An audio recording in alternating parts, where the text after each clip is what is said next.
जामखेडच्या आम सभेमध्ये आमदार रोहित पवार यांचा संताप झाल्याचं पाहायला मिळालं। हा तुमच्या बापाचा पैसा नाही असं म्हणत रोहित पवार यांनी एका अधिकाऱ्याला चांगलं झापलं। गटार योजनेचं काम निकृष्ट दर्जाचं झाल्याच्या अनेक नागरिकांनी तक्रारी केल्या आणि त्यानंतर रोहित पवार यांनी अधिकाऱ्याला चांगलं झापल्याचं पाहायला मिळालं। जामखेड मतदारसंघात रोहित पवारांच्या उपस्थितीत घेतल्या गेलेल्या आम सभेत शासकीय कामकाजाचा आढावा घेतला गेला आणि यावेळेला नागरिकांनी जामखेड नगर परिषदेच्या माध्यमातून सुरू असलेल्या गटार योजनेमध्ये ठेकेदारांकडून होत असलेल्या निकृष्ट दर्जाच्या कामाबाबत असंख्य तक्रारी केल्या। या तक्रारींवर अधिकाऱ्यांकडून मोघम उत्तर मिळताच रोहित पवार यांचा पारा चढल्याचं पाहायला मिळालं। आला नाही तर अधिकारी आला त्याचं काय करायचं ते आपण बघू।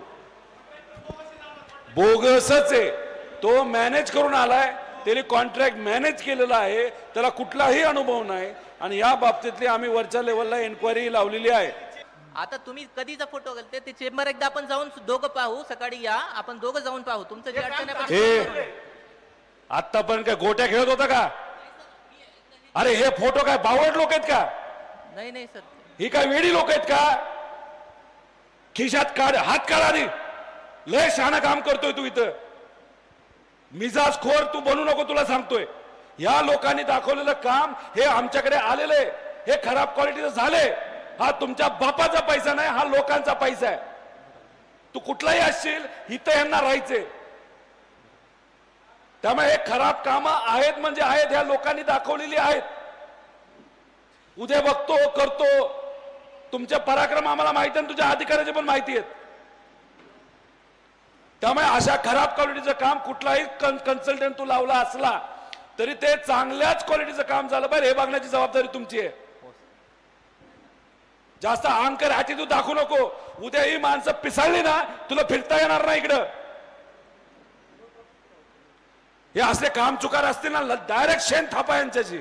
आता रोहित पवार जे बोलले म्हणजे एखाद्या अधिकाऱ्याला पब्लिकली म्हणणं की तू काय गोट्या खेळत होतास का, खिशातनं हात काढ, आणि ही जी भाषा आहे अतिशय चुकीची आहे। तुम्ही त्यांच्यावर कारवाईची मागणी करा, तिथे धरणं द्या, त्यांच्या विरुद्ध बोला, सक्त शब्दात बोला, पण हे कुठेतरी चुकतंय असं मला वाटतंय आणि याच्या पुढे ही भाषा खपवून घेतली जाणार नाही। बरोबर आहे ना, गोट्या हा काही शब्द काय, गोट्या म्हणजे गोळ्या असतात, कंच्या खेळत होते काय, त्यात वाईट काय? यापेक्षा नालायक लोक वाईट बोलत आहेत ना सत्तेमधील।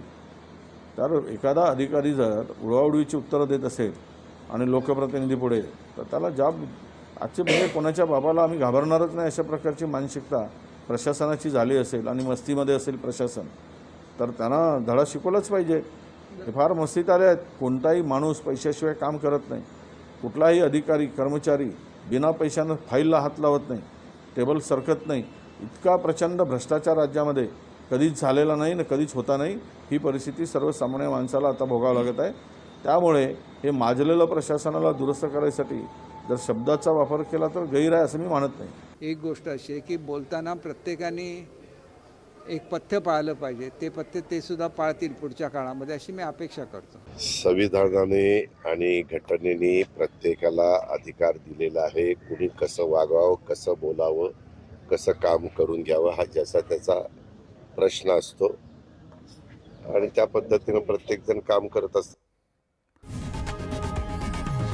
लोकशाही मराठी ऐका, पहा, जागरूक रहा।